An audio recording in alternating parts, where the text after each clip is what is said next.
ও তুমি পেতে চাও যদি সুখের সাধন, কর রে মন নারীর সাধন। জয় গুরু। ও তুমি পেতে চাও যদি সুখের সাধন, কর রে মন নারীর সাধন। অর্থাৎ নারী সাধনার কথা বলা হয়েছে। একটি আধ্যাত্মিক কথা, একটি আধ্যাত্মিক গানের কলি। সুখ যদি পেতে চাও, অর্থাৎ সহবাস নামক যুদ্ধক্ষেত্রে যদি তুমি জয়ী হতে চাও, যদি তুমি ওই নারীকে জয় করতে চাও, তাহলে তোমাকে নারীর সাধনা করতে হবে। অর্থাৎ মানব দেহে যে নারীগুলো আছে তার মধ্যে তিনটি অন্যতম নারী আছে, ইরা, পিঙ্গলা, সুষমা। সেই সুষমা নারীর কাজ করার কথা বলা হয়েছে। যদি তুমি নারীকে জয় করতে চাও, নারীর কাছে নিজেকে জয়ী করতে চাও, সহবাস নামক যুদ্ধক্ষেত্রে যদি তুমি জয়ী হতে চাও, তাহলে তোমাকে এই তিন নারীর সাধনা করতে হবে। সেই তিন নারীর সাধনার কথা বলা হয়েছে। ও তুমি পেতে চাও যদি সুখের সাধন, কর রে মন নারীর সাধন। সেই নারীর সাধনার কথা বলা হয়েছে। বন্ধুরা, অনেক দিন পরে আজকে আবার একটি সাধনার ভিডিও নিয়ে আপনাদের সামনে হাজির হলাম। আজকে আমি এমন একটি সাধনা বা এমন একটি প্রাণায়াম পর্ব দেখাবো, যে সাধনা বা প্রাণায়ামটি যদি আপনারা সঠিকভাবে সঠিক নিয়মে করতে পারেন, তাহলে আপনারা নারীকে জয় করতে পারবেন, ওই কামনারূপী নারীকে বশে আনতে পারবেন। সেই সাধনার নামটা কি? সেই সাধনার নাম হলো অষ্টসিদ্ধ কুম্ভক প্রাণায়াম। অর্থাৎ একটি মহাশক্তিশালী প্রাণায়ামের নাম হলো অষ্টসিদ্ধ কুম্ভক প্রাণায়াম। এই প্রাণায়ামটা যদি সঠিকভাবে সঠিক নিয়মে করা যায়, তাহলে ওই নারীকে জয় করা যায়, ওই নারীকে বশে আনা যায়। তাহলে আর ওই 3 ইঞ্চি নদীতে এই 3.5 হাত নৌকাটা ডুবে যাবে না, যদি এই প্রাণায়ামটা অর্থাৎ এই অষ্টসিদ্ধ কুম্ভক প্রাণায়ামটা যদি সঠিকভাবে করা যায়, যদি সঠিক নিয়মে করা যায়। আপনারা অনেক কিছু সেবন করেন নিজেকে রক্ষা করার জন্য, নারীকে জয় করার জন্য, ওই সহবাস নামক যুদ্ধক্ষেত্রে নিজে জয়ী হওয়ার জন্য কত ওষুধপথ্য, কত কিছু সেবন করেন। আসলে এগুলোর কোনো দরকার হয় না। যদি আপনি প্রাণায়াম, মেডিটেশন, ধ্যান যদি ঠিক মতো করতে পারেন, তাহলে আর এগুলোর প্রয়োজন হয় না। একজন মানুষ যদি সঠিকভাবে এই সাধন কার্যগুলো সম্পাদন করতে পারে, তাহলে আর তার কোনো ওষুধের প্রয়োজন হয় না, তাকে ফার্মেসিতে দৌড়াইতে হয় না, সে এমনিতেই জয়ী হয়ে যায়। বিভিন্ন রকমের প্রাণায়াম আছে, বিভিন্ন রকমের মেডিটেশনের ধাপ আছে, সেগুলো যদি সঠিকভাবে সম্পাদন করা যায়, তাহলে সব কিছুকে জয় করা যায়, সব কিছুকে কন্ট্রোল করা যায়। যদি মনকে কন্ট্রোল করা যায়, আর মনকে কন্ট্রোল করার জন্য আপনাকে এই শ্বাস প্রশ্বাসের আদান প্রদানের গতি সম্পর্কে সঠিক ধারণা থাকতে হবে। এই জায়গায় রয়ে গেছে সব কিছু। আপনি কতক্ষণ কন্ট্রোল করতে পারবেন, কতক্ষণ নিজেকে ধরে রাখতে পারবেন, তার সম্পূর্ণ নির্ভর করে এই শ্বাস প্রশ্বাসের আদান প্রদানের উপর। এই শ্বাস প্রশ্বাসের আদান প্রদানটা যদি আপনি সঠিকভাবে করতে পারেন, যদি চিনতে পারেন, যদি ধরতে পারেন, কয় আঙ্গল বাহিরে গেল, কয় আঙ্গল ভেতরে প্রবেশ করলো, এগুলো যদি ধরতে পারেন, তাহলে আর কোনো কিছুরই দরকার নেই, আপনি এমনিতেই জয়ী হয়ে যাবেন। সেই শ্বাস প্রশ্বাসের আদান প্রদানের অনেক ধাপ আছে, অনেক স্টেজ আছে, সেগুলো আস্তে আস্তে আস্তে আস্তে পার করতে হয়। সেগুলোকে দেহতাত্ত্বিক সাধনা বলে। সেই সাধনা আসলে আবার এতটা সহজ না, সেগুলো আস্তে আস্তে করতে হবে, সেগুলো ধৈর্য সহকারে করতে হবে। আপনি চাইলেন আর ভিডিও দেখলেন আর হুট করে সাধনায় বসে পড়লেন, এত সহজ না।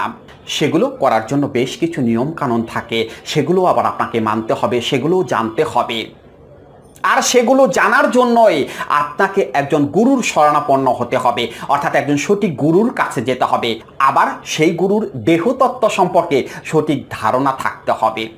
দেহের কোন নারী কোথায় অবস্থান করে, কোন নারীর কাজ কি, কোন নারী সুপ্ত অবস্থায় থাকে, কোন নারীকে জাগ্রত করতে হয়, কোন নারীকে জাগ্রত করলে ওই কামনারূপী নারী দমিয়ে যাবে, সেগুলো জানতে হবে। আর সেটা জানে একজন সঠিক গুরু, যার দেহতত্ত্ব, কামতত্ত্ব সম্পর্কে সঠিক ধারণা আছে।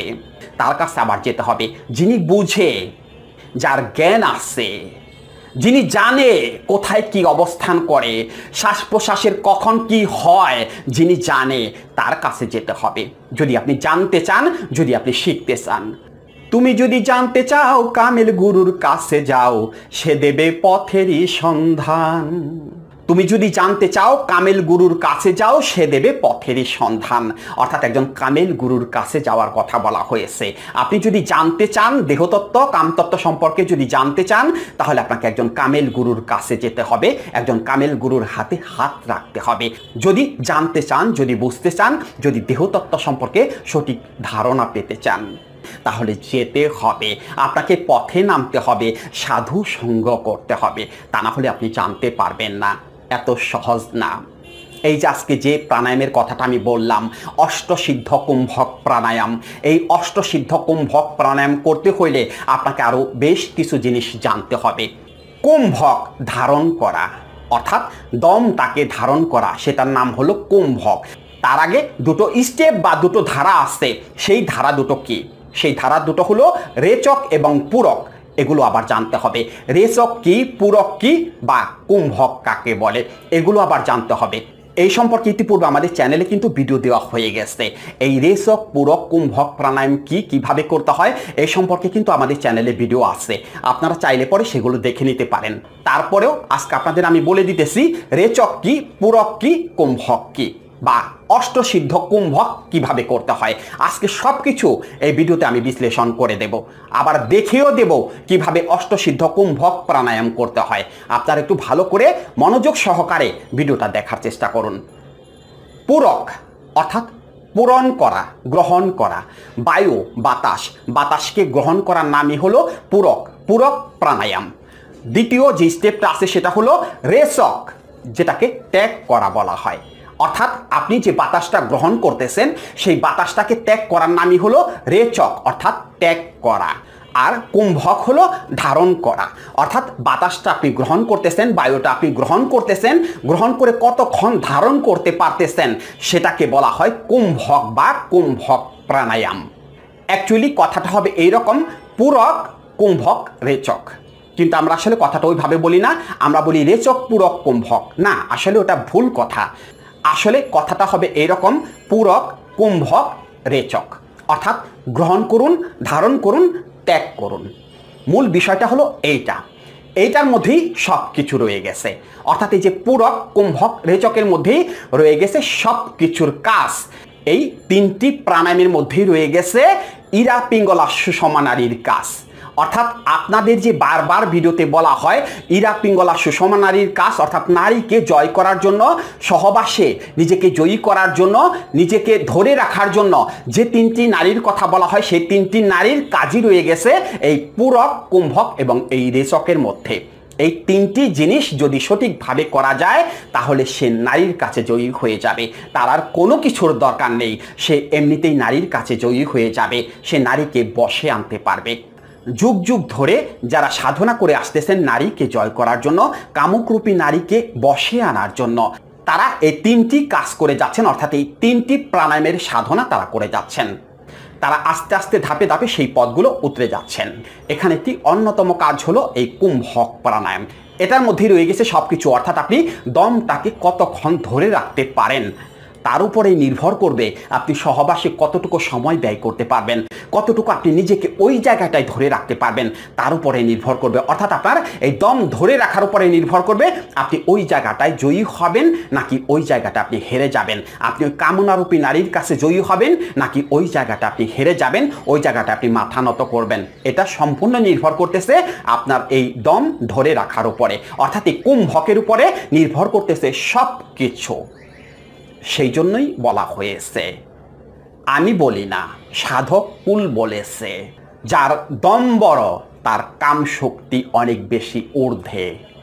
এটা আমার কথা না, এটা সাধকগণের কথা। যার দম বড় তিনি ওই জায়গায় সবচেয়ে বেশি জয়ী। সেই জন্য এই দম বড় করার কাজটাকেই বলা হয়েছে কুম্ভক বা কুম্ভক প্রাণায়াম। আর এটাকেই বলা হয়েছে অষ্টসিদ্ধ কুম্ভক প্রাণায়াম। এই অষ্টসিদ্ধ কুম্ভক প্রাণায়াম কিভাবে করতে হয় আসুন আপনাদের একটু দেখিয়ে দেই। অষ্টসিদ্ধ, অষ্টসিদ্ধ বলতে এখানে অষ্ট আঙ্গুলির কথা বলা হয়েছে। এই অষ্ট আঙ্গুলিকে বলা হয়েছে অষ্টসিদ্ধ। কিভাবে করতে হবে এই অষ্টসিদ্ধ কুম্ভক প্রাণায়াম একটু ভালো করে খেয়াল করুন। নাভির যে নিচের অংশটা আছে সেই নিচের অংশে অষ্টাঙ্গলি অর্থাৎ এই অষ্টসিদ্ধ চেপে ধরুন, ঠিক এরকমভাবে চেপে ধরুন। এবার পূরক এবং একই সাথে কুম্ভক করুন।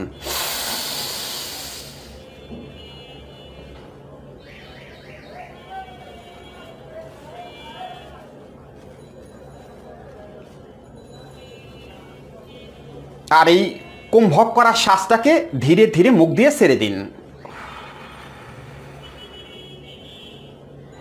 এই যে শ্বাসটাকে ধরে রাখলেন, যেটাকে কুম্ভক করা বলে, এই কুম্ভকের সময় কখনোই চাপ দিয়ে কোনো কাজ করবেন না, অর্থাৎ শ্বাসটাকে চাপ দিয়ে ধরে রাখার চেষ্টা করবেন না।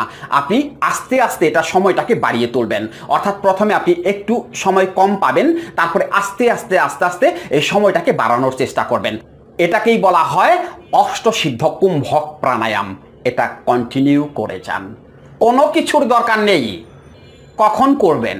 প্রতিদিন সকালে ঘুম থেকে উঠে খালি পেটে এই কুম্ভক প্রাণায়ামটা করে যান, কন্টিনিউ করে যান। আস্তে আস্তে দমের পাওয়ারটাকে বাড়িয়ে তুলুন। দেখুন কি হয়, দেখুন কি পরিবর্তন আপনার মধ্যে চলে আসে। দেখুন নিজেকে কিভাবে আপনি পরিবর্তন করতে পারেন। তবে এর কিছু নিয়মকানুন অবশ্যই আছে। আপনাকে কিন্তু যে কোনো একটি আসনে বসতে হবে।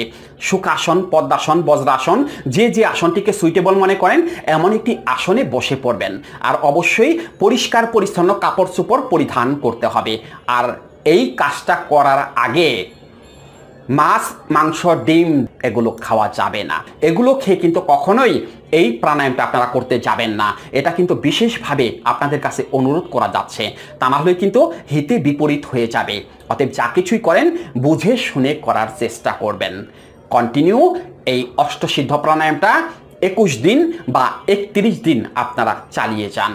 দেখুন কি পরিবর্তন হয়, দেখুন আপনার পাওয়ার বাড়ে কিনা, দেখুন নারীকে আপনি জয় করতে পারেন কিনা, ওই কামনারূপী নারীকে আপনি বশে আনতে পারেন কিনা। আপনারা নিজেরা পরীক্ষা করে দেখুন। সবাই ভালো থাকুন, সবার জন্য শুভ কামনা রইল। জয় গুরু।